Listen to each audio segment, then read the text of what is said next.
này cắt trong đó có này. Yeah, em mới nè.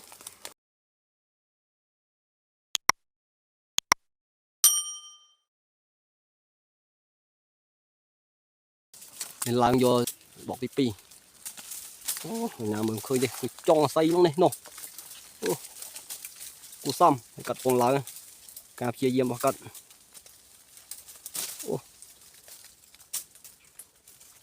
Này bóng bố này. Này lang thôi. Này bóng bố này. Đây thì nè đây. Bớt khơi. Ô nó, khơi nha.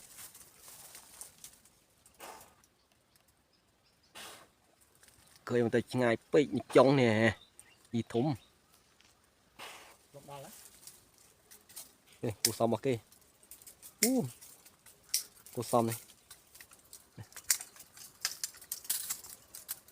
Còn lần thôi. Bây giờ ngày cất đầu. Mời em 6 bạn. Này chiếc đau không này. Bằng tích. Này nấu bình lơ các bạn có đó.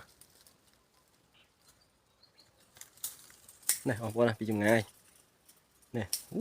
Nè. Thôi nha. Nè cắt đầu này chiếc đó này. Nè.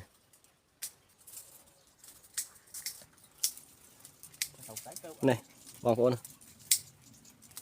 Bên nấu bột bê.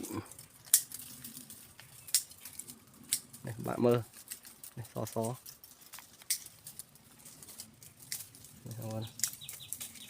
Nè. Thôi nha. Nó cắt chiếc đó là. Tí chết. Này vòng bộ này. Nó đỏ là. Lần nhận đỏ là. Rồi lại choan phân.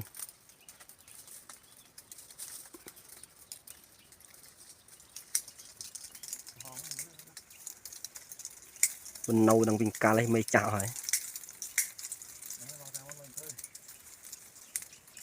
Này cái luca đó bóng này. Bọc lần cả hòm.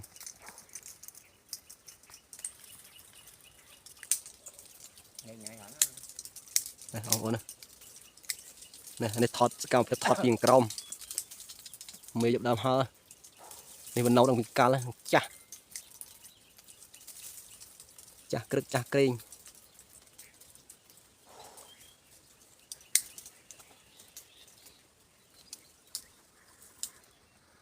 Cọt chập đam cắt à. Đồ bày sân.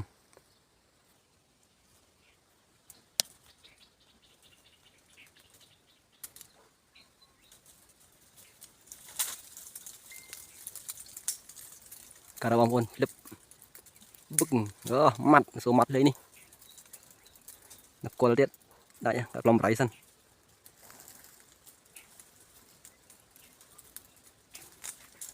tên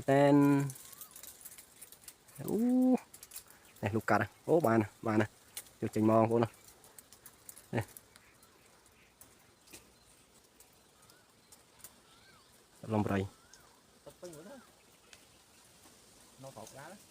này ra tức pin này cắt vòng cho mò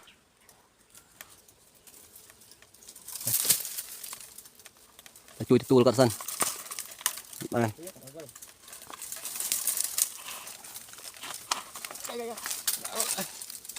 trời chậm tụi đúng không trong đó có mày em mới nè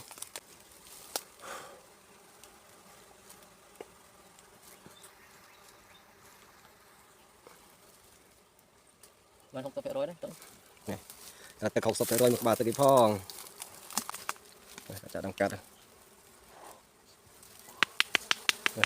mây đẹp và hồ bọc mây nè bọc con này mây này đây cắt đất đây này wow hờ mây hờ